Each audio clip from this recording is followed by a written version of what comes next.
The New England Patriots unfortunately dropped their home opener here to the Seattle Seahawks, a final score of 23-20. Let's get right into it. So, taking a look into some of the offensive stats here for the Patriots were able to win the time of possession battle here with running a very similar game plan to what they ran last week against the Cincinnati Bengals here, against the Seattle Seahawks, where they were able to kind of control the line of scrimmage and just keep the ball on the ground here. Once again, outrunning themselves from a rushing standpoint, having more rushing yards than passing yards in this game. And that's going to be the model that the Patriots think that they're going to have to take to win games. They're going to play to their strengths.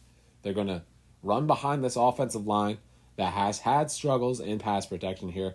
But in the run game, they've done a nice job of kind of scheming open these gaps for these backs to kind of hit and get into the second level where they're able to kind of do their thing and pick up big yardage scenarios here.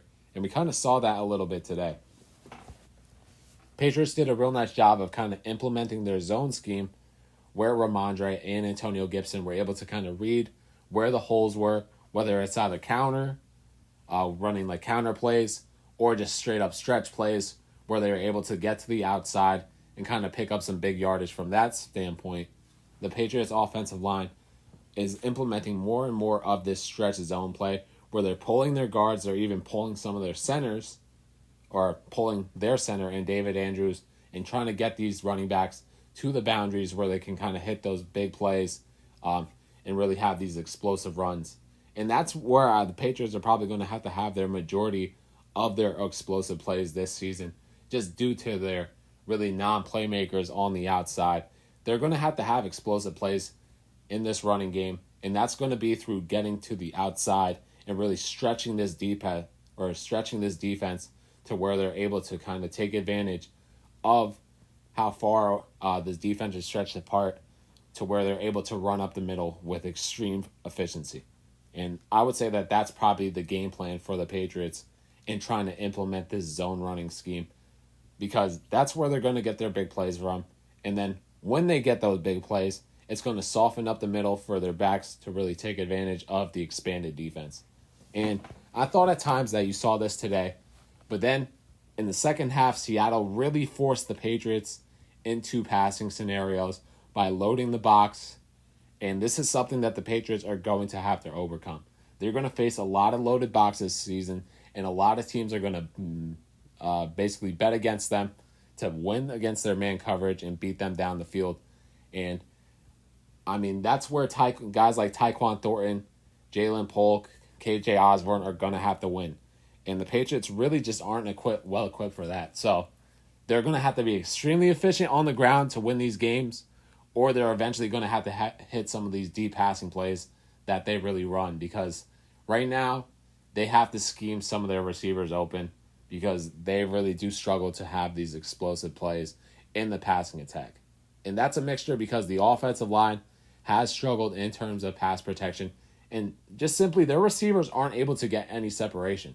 I mean, you have to find a way to get Demario Douglas involved in the game plans, whether that's straight up just like jet motions where you're able to hand him the ball off, or put him in option routes where he hits in the slot. You identify man coverage and you give him just kind of the inside release or the outside release to where he can go one-on-one against the man coverage and he's able to make some plays. But I don't even think he got targeted today. And Demario Douglas is definitely your best playmaker from a wide receiver standpoint right now. And for him not to even get a target today, that is not encouraging as a Patriots fan. And they're going to have to find ways to get him involved in this game plan. I know that they ran the ball really well today, but when you become as one-dimensional as the Patriots did today, it's going to be easy for teams to say, hey, we're going to load the box and we're going to force you to beat us through the air. And that's something that the Patriots simply just won't be able to do, especially if Demario Douglas is not involved in the game plan. So Alex Van Pelt has to find a way to get Demario Douglas in situations where he has an advantage in the slot. And honestly, he's a good slot receiver. He's going to have advantage in the slot, but the Patriots simply just haven't ran plays to get him in one-on-one matchups where he can take advantage of that. And if they have, Jacoby Brissett simply just does not have the time to get him the ball. But, I mean, there were some positives in the passing attack today. Jalen Polk obviously caught his first NFL touchdown. Congratulations for him there. I would say that Jacoby Brissett played well when he was under pressure. He did struggle a little bit, but he also made a lot of plays extending the plays with his feet there. So it was a little bit of a mixed day from Jacoby Brissett here, but the passing attack still has to continue to expand. I'm sure they're implementing more concepts into this passing attack, but you did really see the struggles of this passing attack, especially in the second half. But speaking of the pass attack, the Patriots were able to identify a matchup that they liked in particular. And that matchup simply was just throw the ball to Hunter Henry. Whether it was against zone or man, in the first half in particular, Hunter Henry was getting open at will. And you kind of saw that through the numbers of this game. I believe Hunter Henry basically accounted for around 80% of the Patriots' passing attack this day.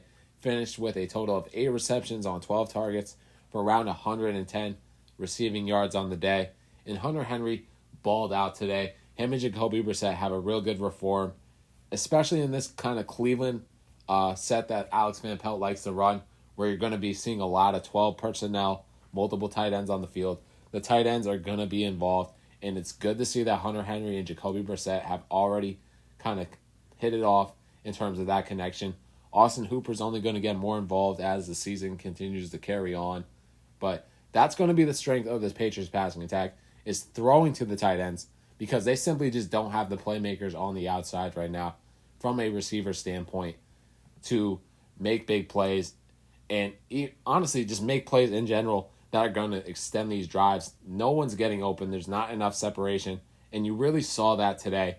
A real nice job by Seattle of loading the box, especially in the second half, and kind of forcing the Patriots to throw the ball outside of the numbers while limiting Hunter Henry across the middle. That's where the Seahawks defense really had the majority of their success, when they were able to limit Hunter Henry and kind of force the Patriots to target their wide receivers on the outside. And you saw that a lot. Since guys weren't able to get open, Seattle was able to tune up that pass rush, and Jacoby Brissett was under a lot of pressure.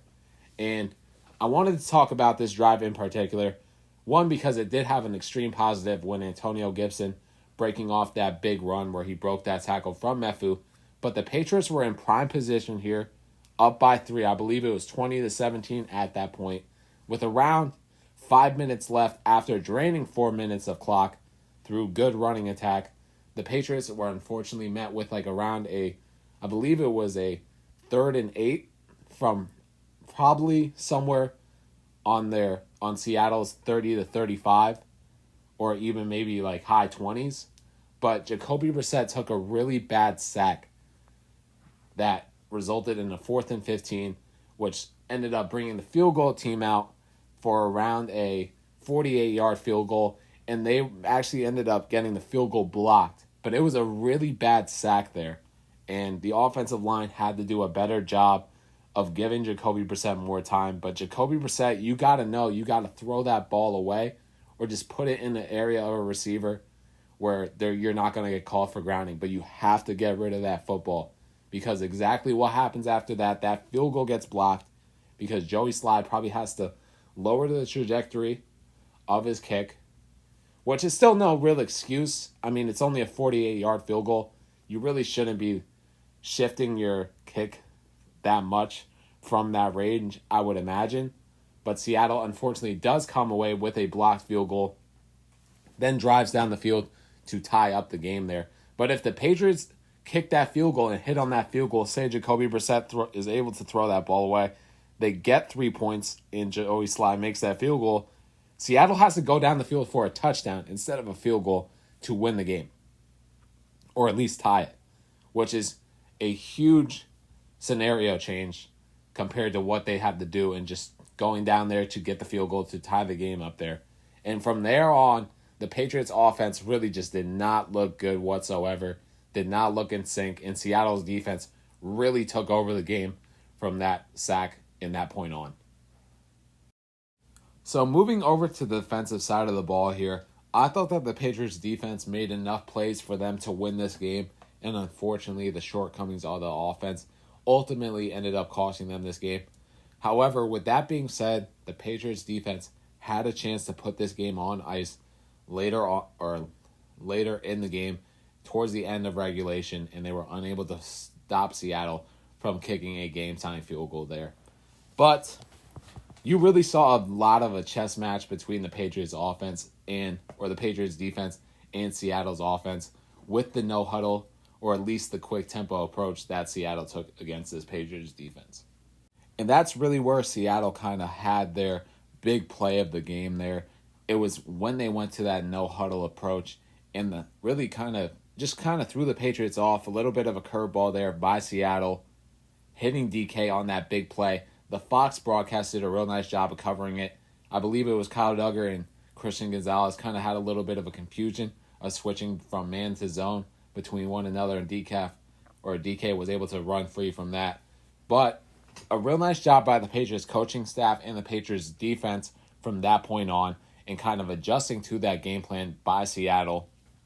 Seattle still had success with that game plan, but the Patriots did a real nice job of limiting those miscommunications that you saw on that drive. And really, it was just through good offense by Seattle that kind of had the Patriots on their back heel for a lot of this game. Another highlighted matchup that I kind of wanted to go over here was the Gonzo-DK matchup. And besides that big miscommunication play that DK took advantage of, I felt like Gonzo did a real nice job in man coverage of locking down DK.